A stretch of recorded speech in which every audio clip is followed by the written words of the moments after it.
நிறைய பேருக்கு சொந்தக்காரங்க அப்படின்னு சொன்ன உடனே, ரிலேட்டிவ்ஸ் அப்படின்னு சொன்ன உடனே, அவங்களுடைய கற்பனையில் வரக்கூடியது என்னன்னா, பாம்பு, தேள், விஷப்பூச்சி, பாய்சன் பாட்டில், ஹூடு பொம்மை இதுதான் வருது.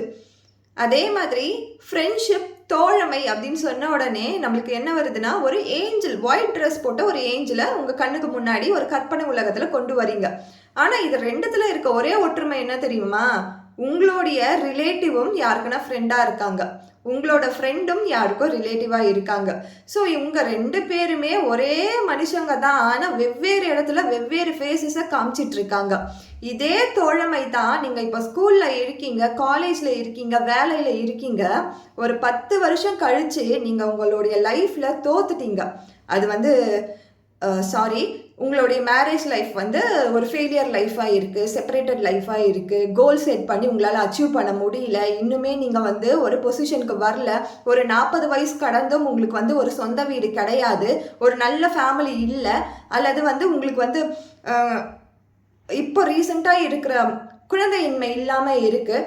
இதெல்லாம் நீங்கள் இருக்கீங்கன்னு வச்சுக்கோங்க. இதே தோழமை தான், இதே ஃப்ரெண்ட்ஷிப் தான். இப்போ ஏஞ்சல் ட்ரெஸ் போட்டுட்டு இருக்காங்க இல்லையா, உங்கள் கண்ணு முன்னாடி உங்ககிட்ட நல்லா தான் பேசுவாங்க, உங்களுக்கு சப்போர்ட் பண்ணுவாங்க. பின்னாடி போயிட்டு இவங்களுக்கு இதே தான் வேலை, இதே தான் பண்ணுவாங்க. இவங்க ஜெயிக்கவே மாட்டாங்க, கோல் செட் பண்ணியிருக்காங்க, ஜெயிக்கவே மாட்டாங்க. ஆனால் இன்னும் எதற்கு இதில் போராடிட்டே இருக்கணும்? ஒரு நல்ல குடும்பமும் கிடையாது, வீடும் கிடையாது, எதுக்கு இந்த மாதிரி வாழ்க்கை வாழ்ந்துட்டு இருக்காங்க அப்படின்னு போய் இவங்க தான் பேசுவாங்க.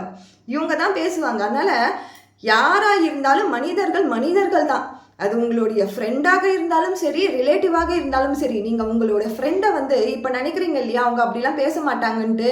இதே வாய் தான் 10 வருஷம் கழித்து உங்களுக்கு ஒரு கிரிட்டிக்கலான சூழ்நிலையில் நீங்கள் இருப்பீங்க. அப்போ அவங்க இதே தான் பேசுவாங்க. அதனால் யாரையுமே நம்ம ஜட்ஜே பண்ண முடியாது. ஒரு சில நேரங்களில் யார் எப்படி மாறுவாங்கன்னு நம்மளுக்கு தெரியவே தெரியாது. அன்பை மட்டுமே நம்ம பகிர்ந்துக்கிட்டு, அன்பை மட்டுமே ஷேர் பண்ணிட்டு போக வேண்டிதான். ஜட்ஜ் பண்ணி இந்த ரிலேட்டிவ் இப்படி தான் இருப்பாங்க, இந்த மாதிரி ஃப்ரெண்ட்ஷிப்ஸ் இப்படி தான் இருப்பாங்கன்னு யாருக்குமே தீர்மானித்து ஒரு பொசிஷனிங் லைஃப்பில் கொடுக்கவே முடியாது, கொடுக்கவும் கூடாது. ஏன்னா ஒரே பர்சன் தான் வெவ்வேறு இடத்துல வெவ்வேறு மாஸ்க் போட்டு அவங்களோட இமோஷன்ஸை காட்டிகிட்டு இருக்காங்க. தேங்க்யூ.